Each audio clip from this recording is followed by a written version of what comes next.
Welcome to Awake to Oneness Radio. I am Caroline Chang, your host. The mission of Awake to Oneness Radio is to inspire the world to awaken to the universal truth of oneness. Science has been teaching us for many years that all life is interconnected and interdependent. And spirituality and ancient wisdom has been teaching the truth of oneness for eons. And what you do to another person, you're literally doing to another aspect of yourself. And when mankind awakens to the universal truth of oneness, there will be peace on earth. Today's show topic is healing from the inside out with Dr. Nauman, I'm trying to pronounce his name correctly, Nauman Naeem MD. Thank you so much, Dr. Nauman. Thank you, Carolyn. And Dr. Nauman is connecting with us from Canada. Mm-hmm. Yes, thank you, Carolyn, for having me. Looking forward to this. Oh, very, very good. Well, like I said, the title of the show is Healing from the Inside Out, which is the title of your book, which I'm showing the audience right now. Healing from the Inside Out. And I just love that because I know everything happens from the inside out. The outer world is an illusion. Right. What's real is what's inside of us. So, and you are an MD, medical doctor, and I would love for you to share your journey, your awakening to the truth of medicine, especially since that's your field, with our listeners, and how you came about writing this book. It's a long story, and I think we have some time to get into that. Okay, so great. I could not have written a book like this unless I had been on my own healing journey. Okay. So I think that the best way to start is to go back to my childhood. I was born in London, England. My parents were immigrants from Pakistan there, and they moved to Canada when I was very young. I was 5 years old, and we initially lived in Toronto for a couple of years, but then we moved to a smaller town / city east of Toronto, about 30 miles, called Oshawa. And I was about 5 or 6 when I was about 7 when we moved, 5 when I came to Canada, so 7 when we moved there. And I remember us being the only South Asian family in our neighborhood, and I'm being the only South Asian kid in my school. And the way I had been brought up to that point, I was taught that, you know, not to see anybody as different, to judge everyone for their character. Exactly. But I was, and I didn't realize it at the time, but I was seen as different because of the color of my skin. And I was treated differently by other kids. I would say even to some degree by, staff at my school and, the people who I would look up to. And I faced a lot of racial discrimination. And I never realized this until years later, but at that time, I was made to feel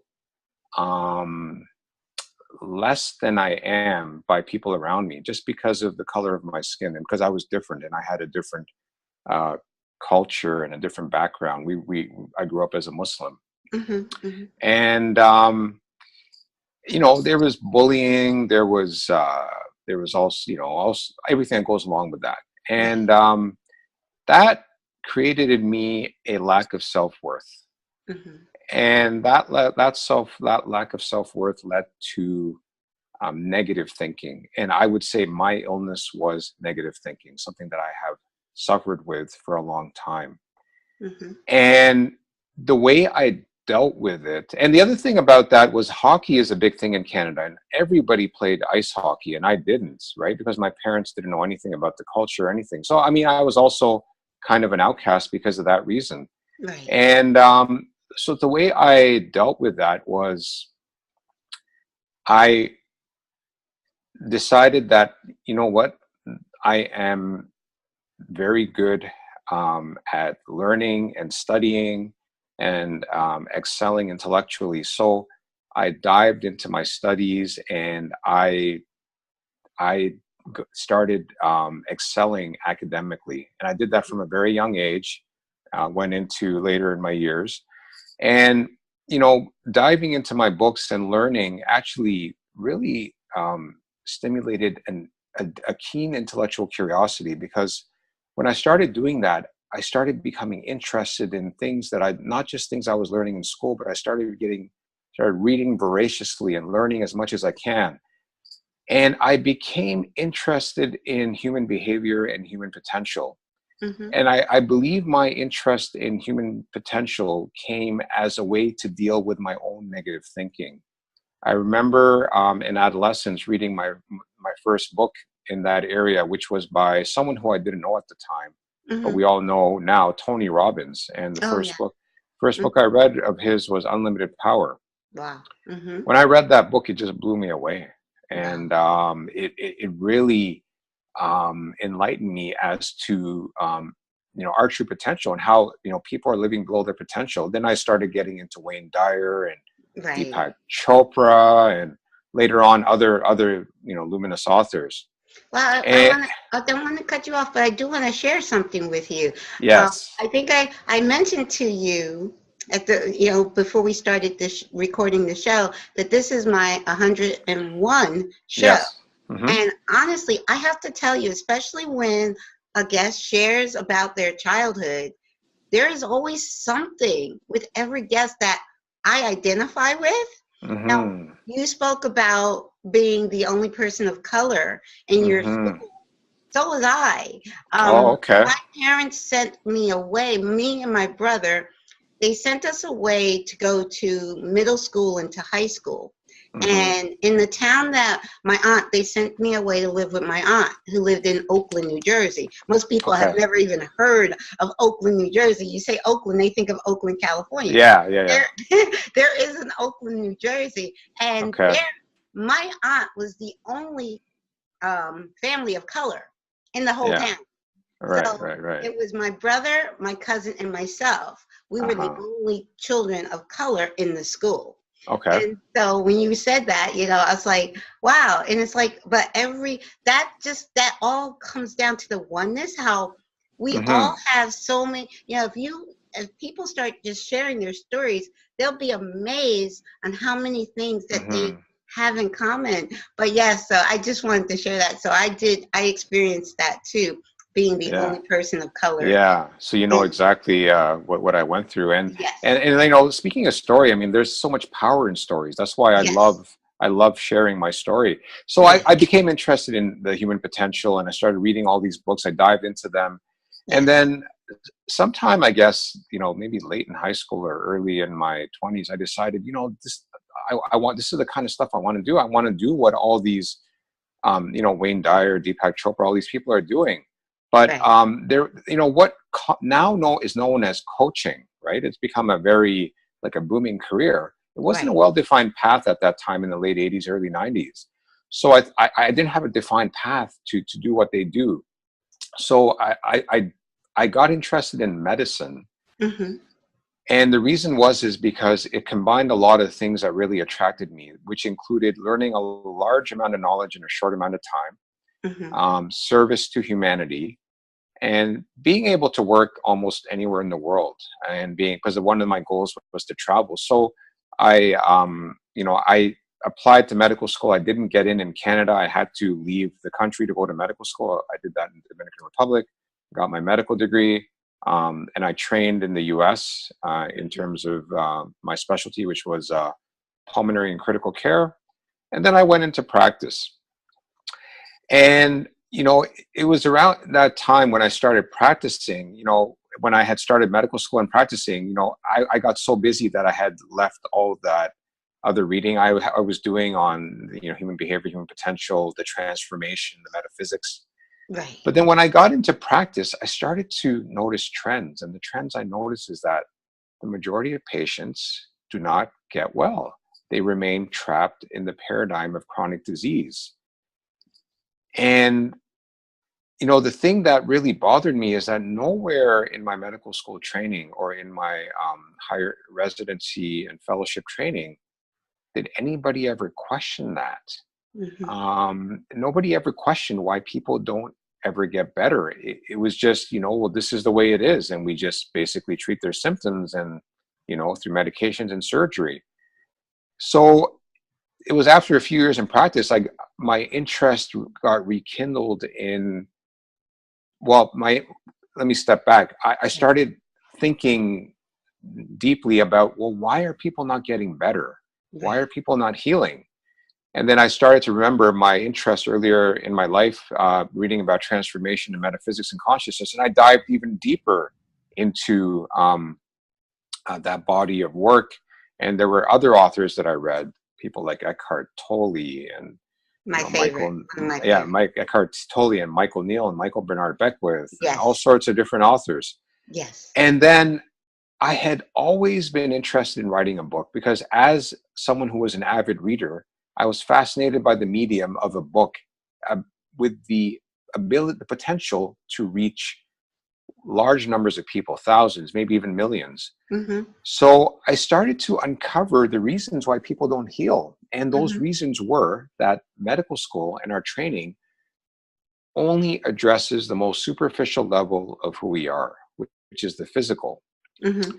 And I started to realize it does not even touch on the psychological or the mental or the mind, the emotional aspects of who we are, our vibrational self, which is the energy, our energy, and also the spiritual self.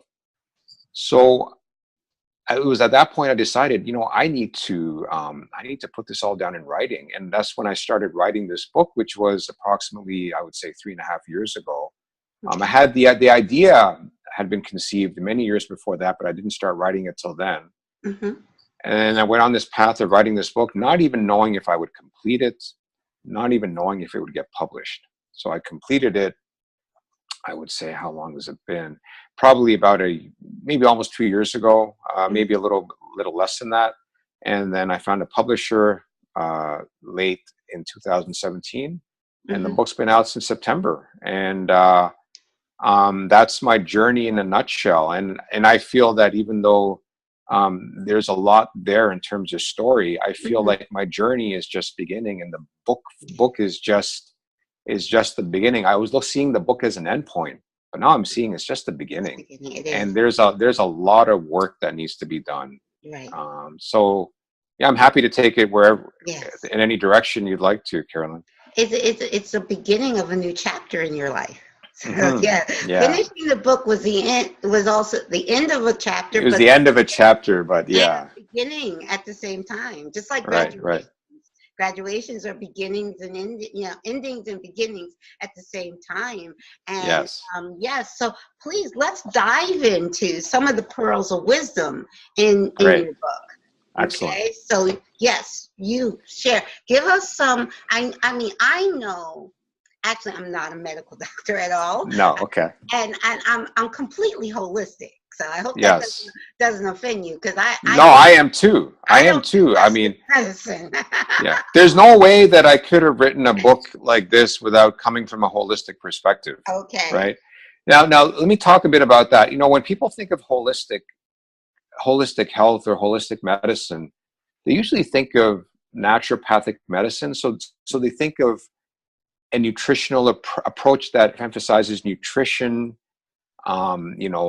exercise, those sorts of things, avoiding medication, avoiding conventional care, surgery, that sort of thing.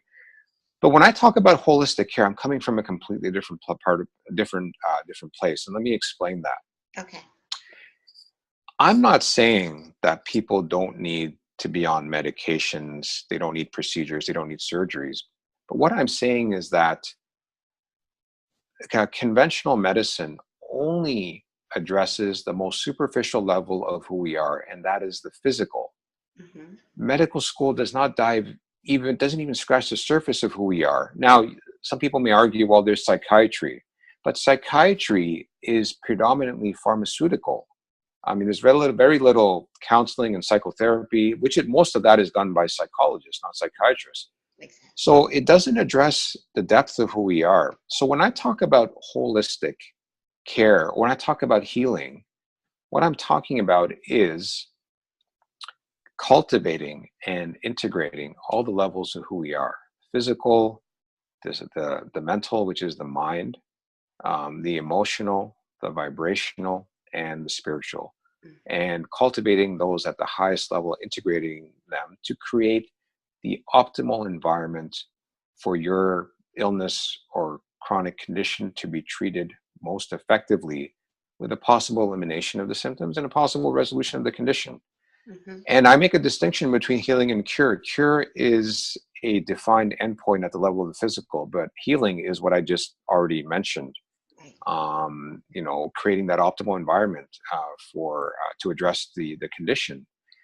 And healing is not a static state, and it's not an endpoint. Healing is something we always need to be engaged in, because when you talk about cure, even if you cure one condition, another one might be just around the corner. Okay.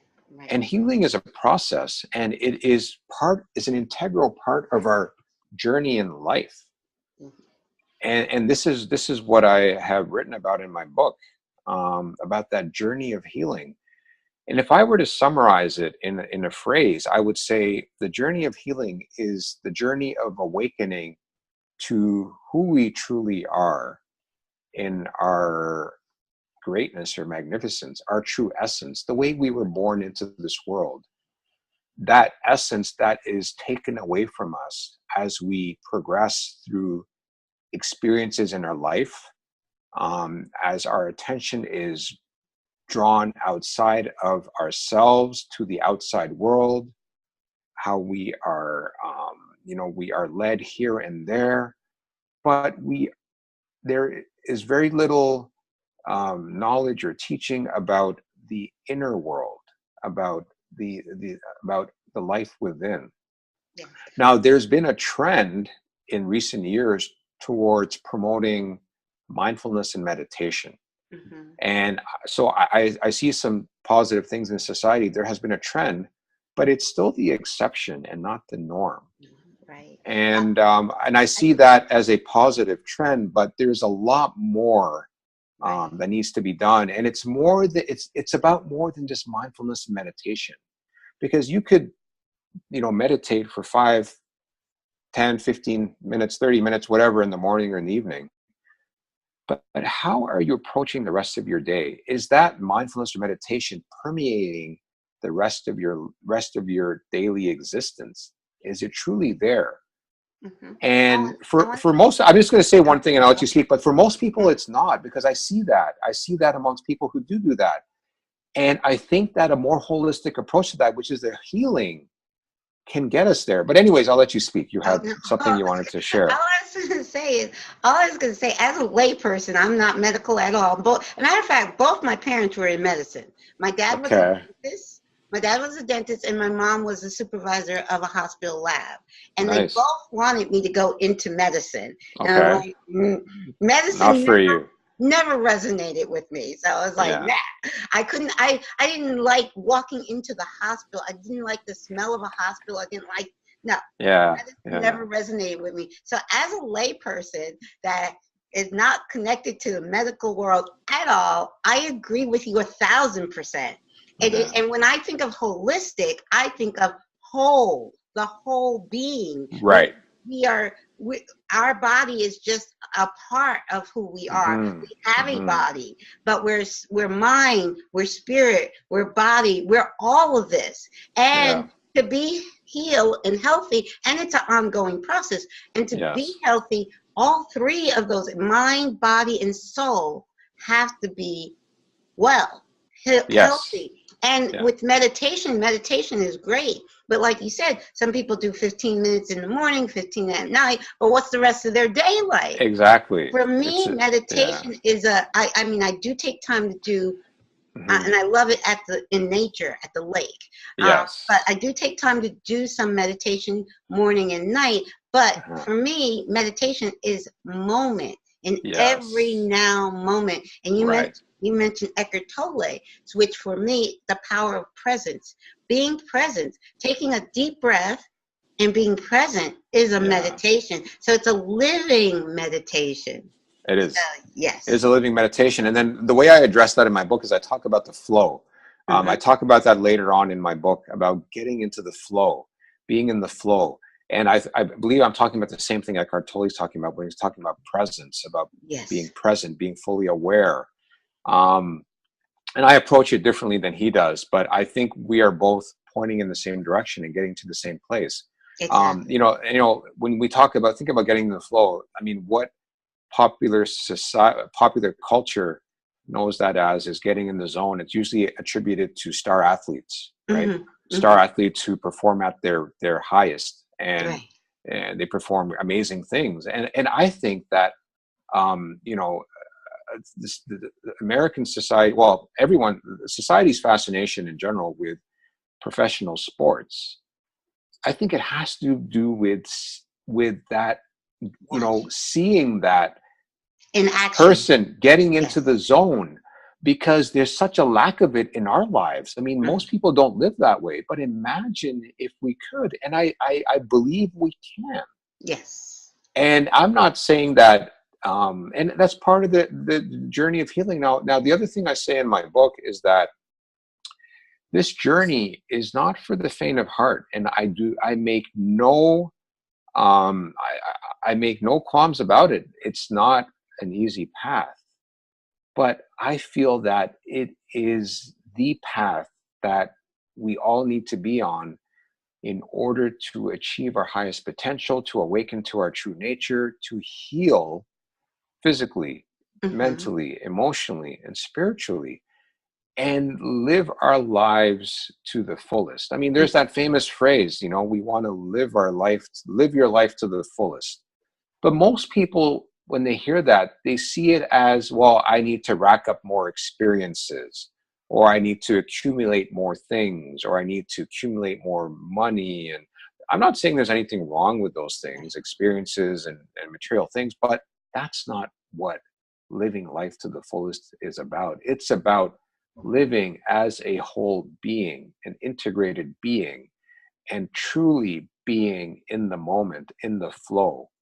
Yes, and so true. Living in harmony, both within yourself and with your surroundings, with the people, with the nature, with everything around you. Because like you said, we are all one. And when you're in the flow, you're embodying that oneness. And I think that is a vital key to healing, to realizing. And in my first section of the healing process, I talk about intention. But when I talk about intention, I mean the intention to heal. That intention needs to be grounded in two things. It has to be grounded in meaning or purpose and connection. And what I mean by meaning is knowing why you're here, having a greater calling, a greater mission. We all have a reason for being here. Not all of us know why it is, why we're here, what it is. And it's up to us. It is imperative for us to discover why we're here. It is our duty to know why we're here, not to live just lives of quiet desperation and, just going day by day and, living on the surface. No, we are meant to dive deep within our true nature, discover what that true nature is, and how that true nature, or that purpose, our purpose is to awaken. How that purpose is expressed in our physical life, in our earthly life, is our calling, is our mission. So that's part of intention. The other part is connection, knowing that we do not live in isolation. We are connected with everyone and everything in our immediate vicinity, in our community, in our country, on the planet, and in the universe. So we have to embody that and realize that. And the world now is increasingly connected. It's because of technology and the internet and social media. But that is just an embodiment. That's just a physical embodiment or physical representation of that connection that has always been there. Now we can actually see it through technology, but it's always been there. Very true. That Wi-Fi, we're looking for our Wi-Fi connection. There's a greater connection than Wi-Fi, and that is our connection to the source. And our connection to each other. Very you true. know? And when you spoke of athletes getting in the zone, the thing is, we all can get that when we're in, and we all can get in the zone. And I believe everyone has been in there, maybe Yes. for a short time, but Yeah. whatever your passion is, whether it be art, music, like I Hmm. said, I knew from a very young age, even though both my parents were in medicine, they were pushing me to go into medicine, but I knew from a very young age, medicine was not my calling, you know. So I was thankful that even as a young child, I always followed Right. what was in Right. my heart, and Right. that's what will lead each and every one of us to Hmm. our calling, because every now moment our higher selves, our spirit guides are Hmm. always in every now moment guiding us in that Right. direction as to why we are here. And all Right. we have to do is quiet the mind, open up the heart, Yeah. and listen and Yeah. follow what's in that heart, not in the head. Follow what's in the heart. Because I guess Right. if I was really just going with the head, I would have went into medicine and probably Hmm. been miserable. You know? Yeah. No, well, that's interesting you say that, because a lot of my journey into medicine, um, I would probably say was a lot of it was my head. Like I was rationalizing, well, what should I do with my life? And I rationalized, like I told you earlier, this career combines all the things I'm looking for. Mm-hmm. But it wasn't until I got into medicine that I realized that that's not what I was looking for. I was looking for a way to be of service to large numbers of people. And my medicine career, I see as a stepping stone to a greater calling. Yes. And Mm-hmm. my book is the beginning of that calling. And I don't know where it's going to lead me. Right. I mentioned in the book that I feel like I'm a bridge between two worlds, the world of Mm-hmm. conventional medicine and a more holistic, integrative approach to healing. Yes. Maybe that journey will take me out of medicine. And I have no, Yes. like I have no expectations. Like if I end up staying in the medical profession, wonderful. If I don't, if it takes me somewhere else, wonderful. Because I'm just answering a higher calling. Mm-hmm. Mm-hmm. I'm trying to answer a higher calling. I'm trying to clear away all that stuff that I have accumulated, that we all accumulate throughout our lives, that Right. obscures us from our true nature.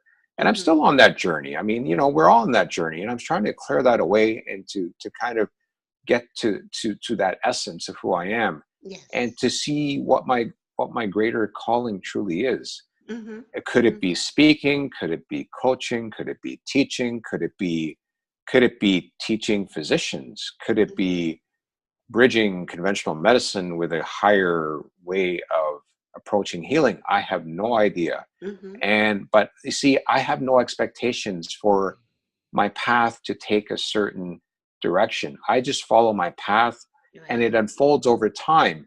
When those early European explorers set out to sail, what they thought they were trying to get to India, to Right. get all the spices and all the riches, when they set out off in the Atlantic Ocean, all they could see the horizon. They did not know No. Mm-hmm. where they were headed.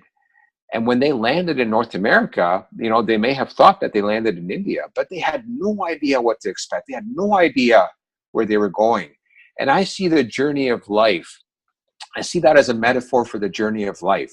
Often we have certain goals and expectations in our lives. We want to get somewhere. But if we just, have that kind of faith, or that embrace the unknown. And actually, a part of my healing process is embracing the unknown, and loving that uncertainty, Yes. because that's such a big part of our lives, even though it may induce fear. But when we embrace that unknown and we follow our path, it's amazing, the things that we can encounter. I had no idea that I would complete my book. I had no idea that it would be published. I had no idea that if you go on Amazon, I have like a bunch of 5-star reviews. I had no idea whether my book would be liked Mm-hmm. by people, whether it would help anybody. Mm-hmm. I trusted my intuition on setting out on this path, Right. and has got me to this point. And there's such a beauty and such a power Right. in just letting go and just following your gut, your intuition, and That's it. seeing where that'll take you. And that's uncovering everything that has obscured the heart. Right. You're talking about the heart and the mind. I mean, I made the decision to enter medicine from the mind, but it's about, connecting the mind with the heart and Exactly. following your true essence. Exactly. And in truth, whatever decision, even, I mean, I joke when I say I would be miserable, even if I went into medicine, it would not, any decision we make is not the wrong decision. It's Right. Wherever we wind up, it's exactly where we're supposed to be. But Exactly. we want to, as we evolve, Mm-hmm. we want to start listening more to where spirit is guiding us. Our Yes. higher self is always guiding us. And so, Yeah. but wherever we are is wherever anybody, whatever job a person's in, whatever they're doing, whether they hate their job, whether they love their job, they're exactly where they're supposed to be. Because now, to be. it's right now is where in every now moment, we have the opportunity to listen to that heart and follow that. And the thing is, what I feel is a lot of people hear what spirit is guiding them to do, but a lot of them are afraid to go in that direction because they don't know where it's going to lead. And that's the paradox, I guess you can call it, that when spirit is guiding you, they guide you, they let you know, here, take this step, go left, don't go right. But you don't know where left's going to take you. Right. So you're like, oh, but I don't know where that goes. So you don't go. So, that's what it is. But it's always, even when I started my show 3 years ago, I had no idea where it's going to lead me. I have 16,000 listeners on Blog Talk Radio. I have, so many hundreds of thousands of views on YouTube. And that was 3 years ago I started that. And now I am starting my first book, So, and I don't know where that's going to lead me, and I was encouraged by my listeners to write a book.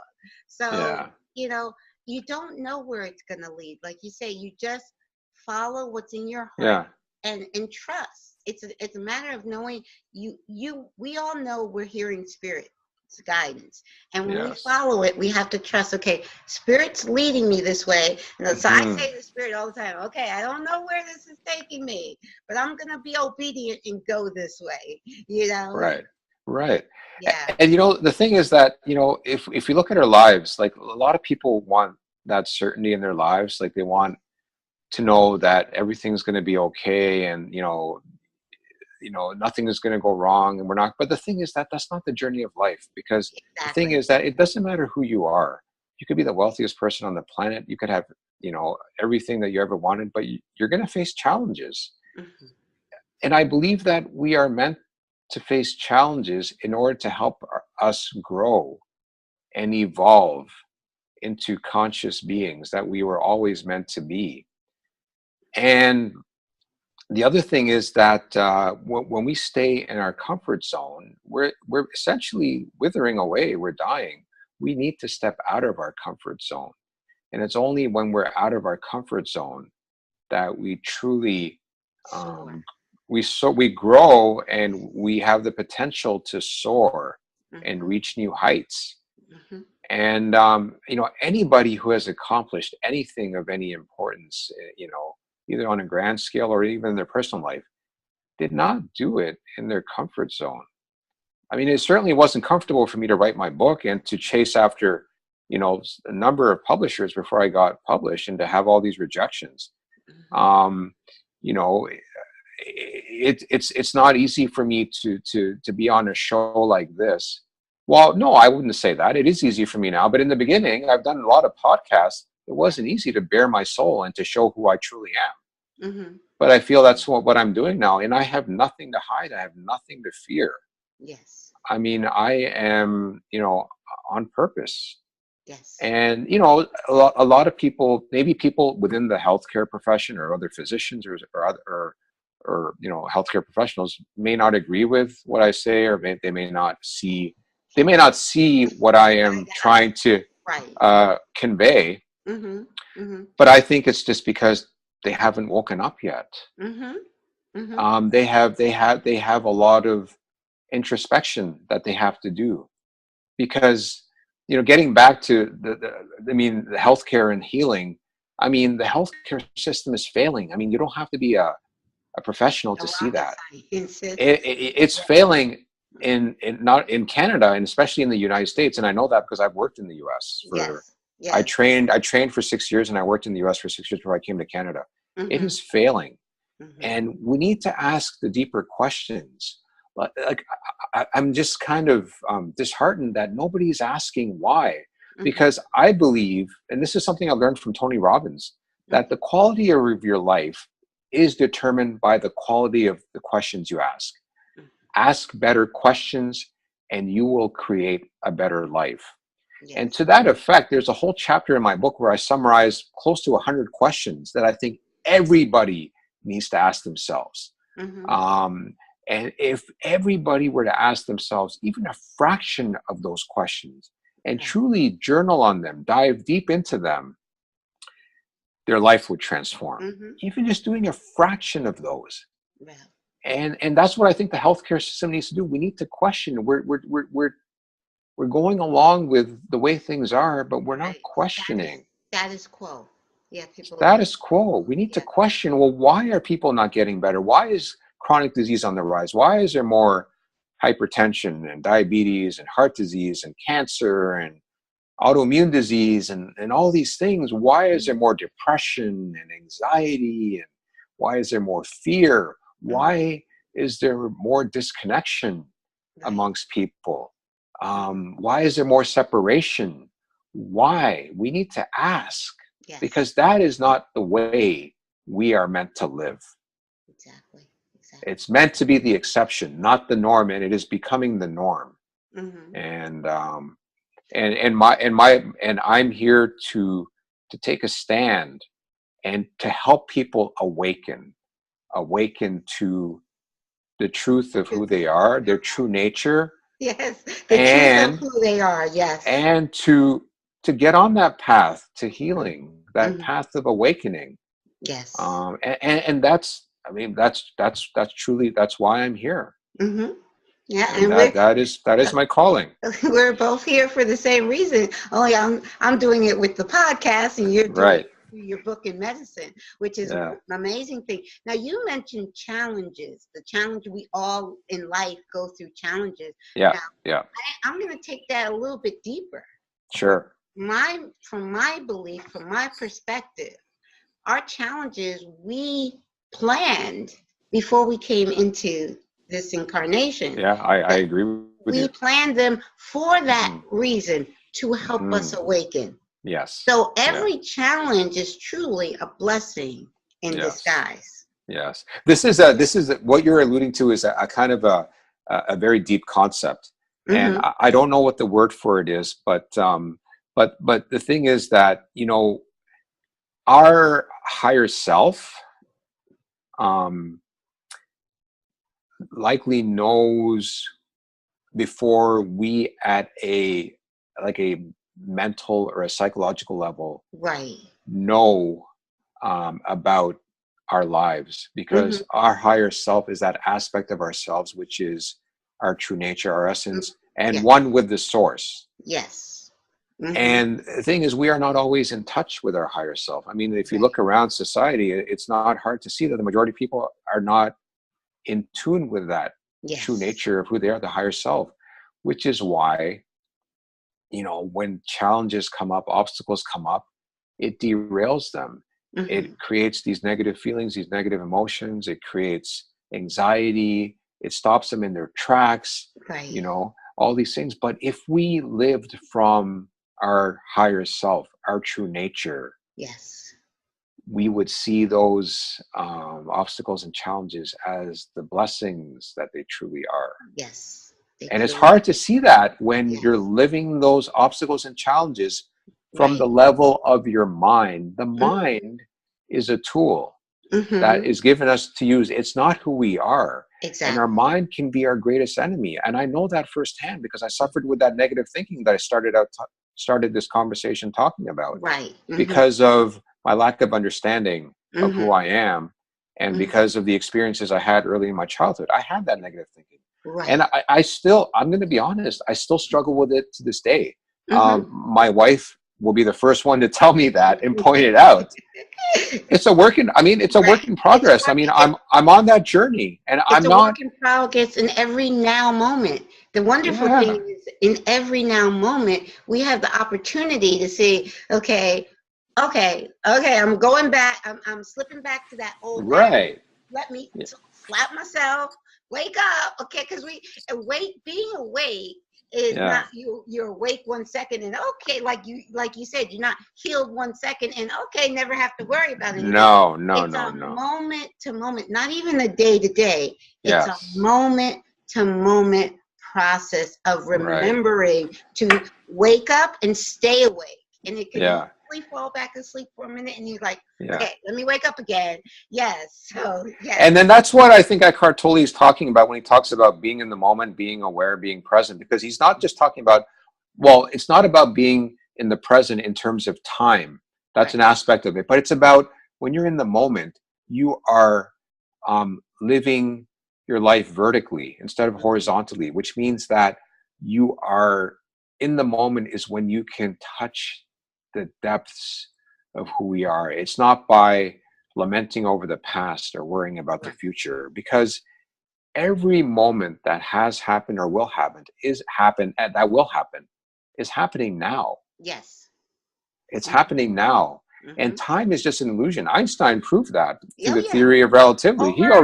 He already proved that scientifically. Yes. That time is just an illusion. It's not even real. It's just a tool that we use in a linear fashion, but everything is happening now and it's all frequency because we are energy. What we are is an energy field with a body, you know? Right. But even that body is part of that energy field. Exactly. And the energy gives off a frequency. Yeah. So what we experience is the frequency where we're at. Exactly. And unfortunately, we live in a world that, you know, we have to live by schedules. You know, we have to go to school at a certain time. We have to show up at work. We have to, you know, but the thing is that you can still live in the physical by those schedules, but not be bound by time.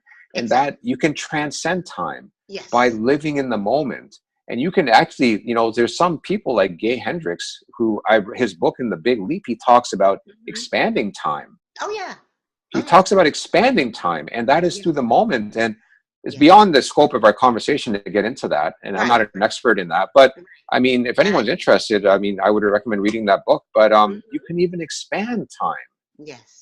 And, you know, and that proves that time is relative. I can touch on it just a little bit. It's like we all know that when you're having fun, time flies. Time flies. Right. Yes. And in truth, when you're having fun and time, it feels like time is flying, you are expanding time. Yes. Say for example, on the clock, 2 hours went by, but you have no concept of that. Right. When it only felt like 20 minutes to you. And scientifically, now I'm not a scientist, but scientifically, you only age 20 minutes instead of That's an excellent example of that. Yeah.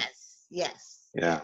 So the reason I mentioned that about time is because, you know, living in the moment, we're transcending time and we're we're experiencing our true nature, which transcends time. Yes. Transcends our physical aspects. I mean, we are not our body. We are not our thoughts. We are not our emotions. These are just aspects of who we are. Exactly. Who we are is far greater than any of those things. And if even a fraction of the people on the planet could realize that and embody that and live that, even like 3% or even less, we could transform our experience on this planet, because there is just so much suffering right now on the planet in all areas, wherever you look: politics, economics.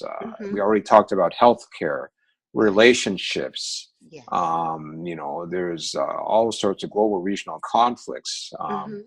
People are just in a state of angst, and if only a fraction of us could experience that awakening, we would transform our planet and our experience of life on this earth. Yes.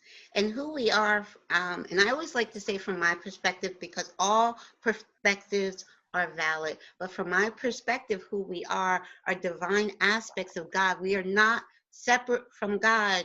We are No, one no, with not at God. all. And we're holistic. We're holistic, multidimensional as Yes. God is. So holistic, if people understand what holistic is, my favorite quote of Rumi's is, "You're not a drop in the ocean. You're Hmm. the ocean in the Hmm. drop." Yeah, I love that quote. Okay. That's a So famous all quote. that God is, yes, all that Yeah. God is, we are. Yes. Yes. Yes. So, Yes. So, I mean, Rumi is my yes. favorite poet, and Yes. I mean, he actually lived what we were Yes. talking about. And Yes. there's many teachers throughout history. I mean, Yes. if you look at Yeah. Muhammad, peace be upon him, Gandhi. Yes. there's Jesus, and then there's Mm-hmm. the Buddha, and Right. and we talked about Gandhi, and there's Yes. even been people in the modern world who I Yes. think are Right. are teachers of this Yes. truth. Yes. Yes. We've already mentioned a lot of them already, so Yes. they're amongst us. It's just that more of us need to awaken, Yes. and life is not about what we think it's about. I mean, I believe our only purpose for being here Mm-hmm. is to awaken to our true nature. True. That is the only purpose. And like I said earlier, how we express that purpose can be in many different ways. It Mm-hmm. could be through business, it could be through art, it could be through parenthood, Right. raising our children to be the best they can be. It could Yes. be in medicine, it could be in politics, it could be in any number of ways. Yes. This is not about, Yes. someone choosing your path for you. You have to awaken to who you are and Yes. realize your true nature. Then your path Yes. unfolds Close in front of you. in Yes. front of you. Yes. Yes. So true. And that's what more of us need to do. Yes, this is so true. Please share with our listeners how they can follow you and Yes. how they can get a copy of your wonderful Excellent. book. Yeah. Yeah, please. I'm happy to do that. So I have a website. It's naumannaeem.com. I'll spell it. It's N as in Nancy, A-U-M as in Mary, A-N as in Nancy, then another N as in Nancy, A-E-E-M as in Mary.com. Now on that website, there's links to different ways you can purchase my book: Amazon, Barnes and Nobles, IndieBound, Chapters, Indigo. And there's also some, there's other podcasts that I post that I've done, other interviews I've done. Mm-hmm. I have a blog. I put up an article every 2 weeks. I'm going to try to do it every week, but right now it's every 2 weeks. Okay. And I have some information on my programs and services. I mean, right now I am coaching as well. Okay. And I coach in the areas of overcoming chronic disease, about increasing focus and productivity, and finding your true calling. Okay. And anybody who is like having any challenges or feels stuck or is lost, Mm-hmm. I'm willing to have a conversation with you. And I offer free sessions. Like, you can contact me and we'll do a free session for as long as we need to do to get you on the path. And if you're interested in working with me further, we can. I'd be happy to dive into that. But Right. I'm basically just here to help as many people as I can. And I'm trying to do that through coaching. Also, I want to do more speaking, and I'm looking to do more speaking. And like I said, this journey is unfolding, and I'm just excited to see where it takes me. Right now, it's taking me here. So visit my website, naumannaeem.com. I also have a Facebook group, Optimizing Health and Focus, Mm-hmm. and a Facebook page, Healing from the Inside Out. So you can visit me there as well. Also, I know there are people listening with medical issues right now, listening, Yes. and you are a medical doctor. What chronic illnesses? You mentioned the major ones: heart disease, and, Mm-hmm. all the chronic illnesses that are just on the rise in the U.S. and Canada and in the world. But I think especially in the U.S. Yes. All these things are on the rise. So will you, give some advice to the listeners that are Mm-hmm. suffering with some of these parts?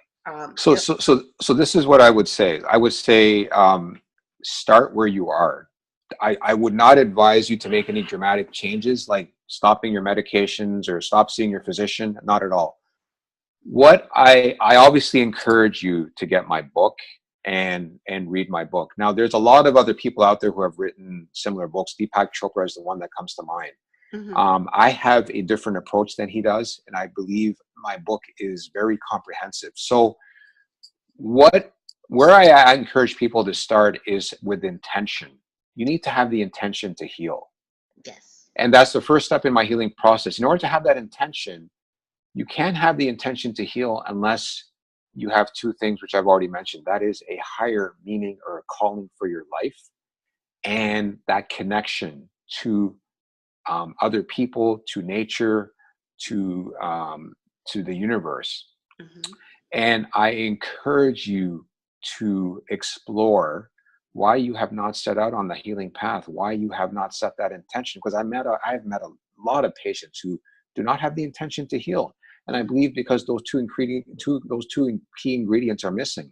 Mm-hmm. And I have a series of questions that can help people, solidify that intention, to ground that intention. And like I said, for me to get into that in the scope of this conversation, beyond the scope of this conversation, Mm-hmm. I encourage your listeners to get my book, Right. and to contact me if you want to dive deeper into this. Right.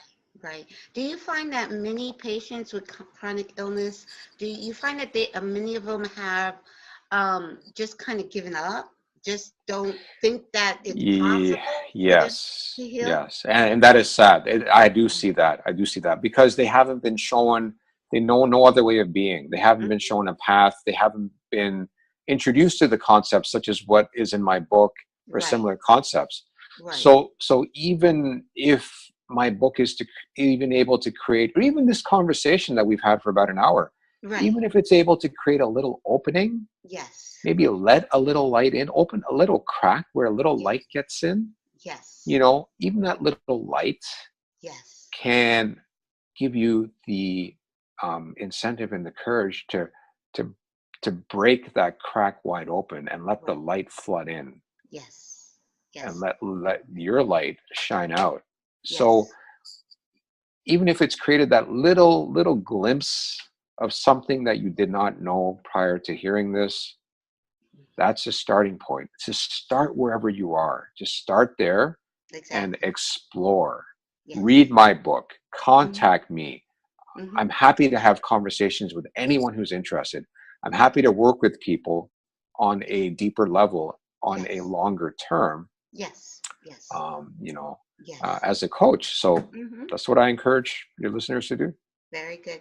Well, what really inspires me is that, like you said, with our technology, we can do connect. You're in Canada. I'm in Pennsylvania. We can connect, and have a show together. And there's more and more podcasts that are focusing on things of this nature. Yes. Which was not even heard of 5 years ago. No, not at all. So this is the wonderful thing that is happening, that people are hearing these, and there are authors like Eckhart Tolle and Michael Beckwith. He was on the show. I'm trying to get wonderful. I'm hoping to get Eckhart on the show. But yes, so there's many speakers out there that are speaking our language of awakening humanity to the truth of who they are. Yes. Awakening them to the truth of oneness, because oneness and who we are the same thing. We are one. We are aspects of God, the divine. We are all that is. My term for God is all that is. God, there is nothing outside of No, not at all. Nothing outside. So thank you, Dr. Nauman. I said it correctly, right? Yes, you did. Thank you, Carolyn, for having me. This has been thank you. I love having these conversations because I feel there's not enough of them. Yes. And even if this is able to help one person see themselves differently than they did before, then we have done a service. Yes.